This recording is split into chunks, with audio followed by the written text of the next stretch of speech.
Hello everyone, in this video we are trying to learn this tutorial which is titled as Anomalies, Analysis of Soil Moisture and Precipitation over a River Basin.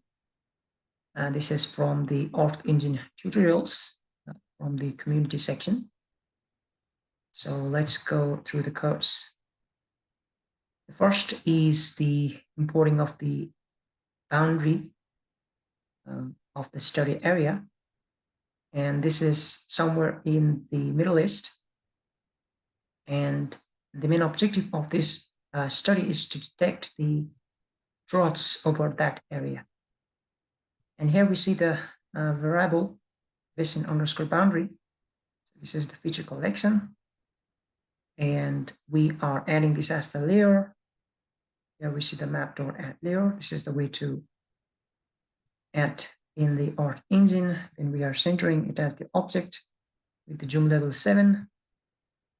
And then we have two different data sets. We are importing the soil moisture and precipitation data sets. First one is the soil moisture data set, which is related to the soil moisture observations. So this is from this map level 2, and it contains the surface and subsurface soil moisture. And then we have the precipitation data set. This observes the rain and the snow every 3 hours. And we can check about the datasets by searching here and reading more about them. And here we are defining the study period, and functions are being created here. So we have the start year from 2001, in year to 2022, start month and 12. Our start date here is being created by this function ee.date.from_ymd, and this selects the year and selects the month and creates the very first day of that year and also for the end date. So this is nothing, just a way to create the date. And then here we are creating the sequence of start year to end year. That is from the 2001 to 2022. So every 1 unit will be added to the sequence. So this is for the years and this is for the months from 1 to 12.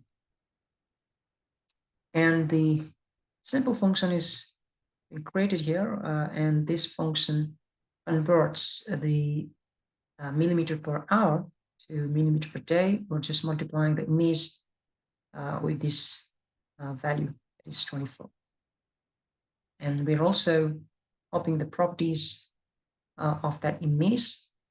So the time step properties will be copied to the new returned values from this function. And here is a function to compute the anomalies for the given month. So you can see this very closely. So we are taking the image, and then we are also getting the date as the year and date as the month from that image. So here is the way to get that. Image.date will give us the date of that image, and then we will get the year and the month of that image.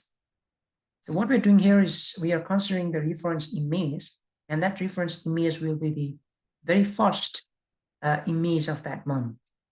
So here we can see we're filtering it to through the month, and in that month we will select the very first image here, and then we will check if the images have bands or not. So this is for the provided image, and we will compute the anomalies. We just subtract the reference image from the provided image, and then we will return that as the anomaly image. We will set the time start properties, and this is what this function is doing. It will just subtract the provided image with the reference image, and the reference image is just the first image of that month. So this will be used for detecting anomalies for the precipitation. Here we're seeing the filtered it. So we are filtering this soil moisture dataset with a start and index. We're sorting it with the time. So we will have the earlier images and the very first, and then the later images. We're selecting the two different bands. One is the surface, and other one is the subsurface soil moisture. And we're also calculating the monthly anomalies for both of them. So here we have this function, and this function has this parameter y, and then we have this soil moisture dataset filtered with the year and month, and we are doing this min, and we are providing the time start properties to that, and then we are also adding the time start properties as the milliseconds. And this whole result will be returned as the later returned as the image collection. So basically just the doing the means of the monthly basis. Then we are here processing the precipitation data sets. So we have the monthly precipitation. We're selecting this band precipitation. We're filtering with the dates, and then we're sorting it by the time properties. And we are adding that function to convert from millimeter per hour to millimeter per day. And we're also saying this here. So we are doing this monthly precipitation has the same duration as that of the soil moisture. So again, we are also here filtering it with the year and filtering it with the month. And then we will have the mean of that image, mean of that monthly image. And then we will filter it with the month, and we will just add the month and the time properties to the monthly precipitation images. Then we also have these competition of the monthly precipitations in which we are doing this. Monthly precipitations are again filtered with the month, and we are returning the mean images.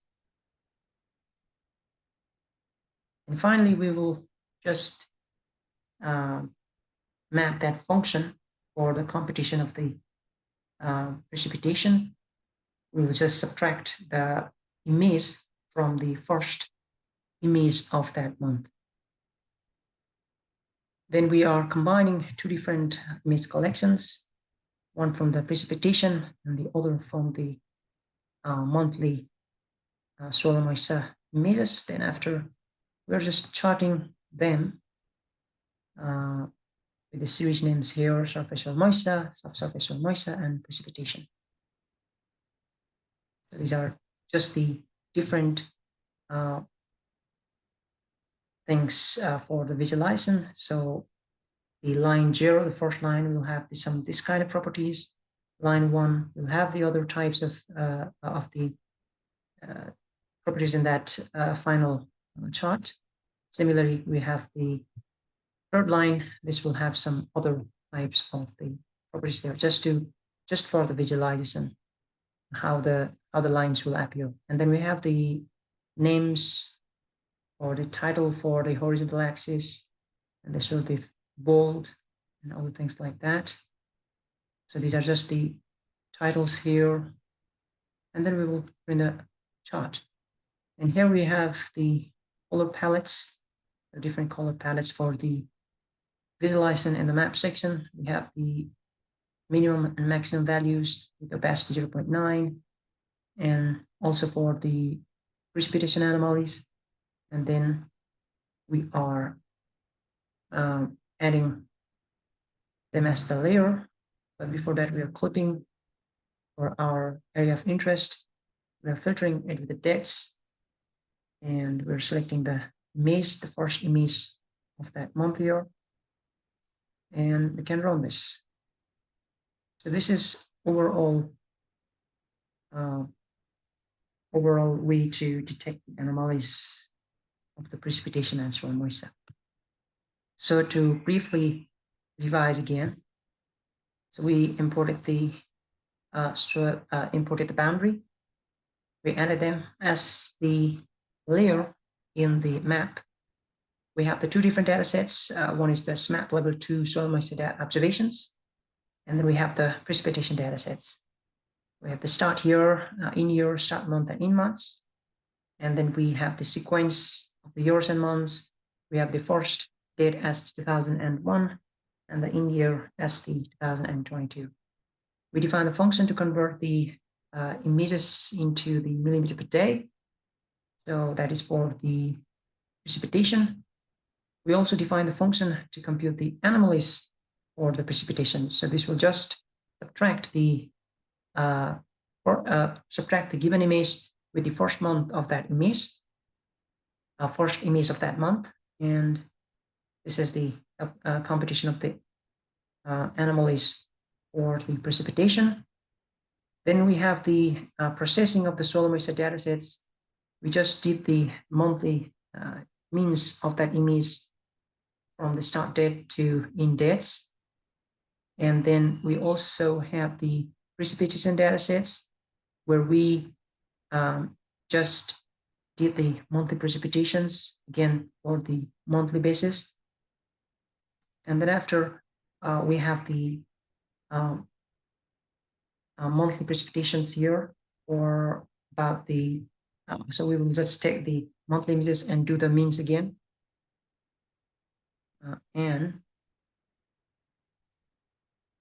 And then we have the computation of the monthly anomalies for the precipitation. And then we finally combine the two different image collections into one collection. And finally, we draw them as the charts.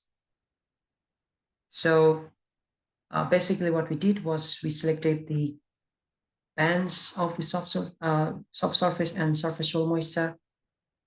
We also did the selection of the precipitation data set. And for both of them, we did the monthly images. And for the precipitation, we had just subtracted it from the first month, from the image, sorry, or from the first image of that month. And we finally plotted it as the chart. And we also displayed it in the map here. So the first one is the area of interest, second one is the surface soil moisture, and the third one is the subsurface soil moisture, and the fourth one is the precipitation. And we can briefly see the charts here. So in the later part of the months, so basically this can be interpreted as the value goes down, as the value is goes below zero, it can be interpreted as some kind of drought or some kind of occurrence of the drought. So this can be hinted that in these months or in these years, there might have been some kind of drought. So overall, this is the go through of the course, and I think there are many things to use for our own cases as well. So this way to make the function, or this function can be used for other vegetation indices as well to do the means of the vegetation indices. So overall, this is the go through. I hope this was helpful. Even if not, please comment. And I would like to say thank you for watching. Any comments are welcomed. Thank you.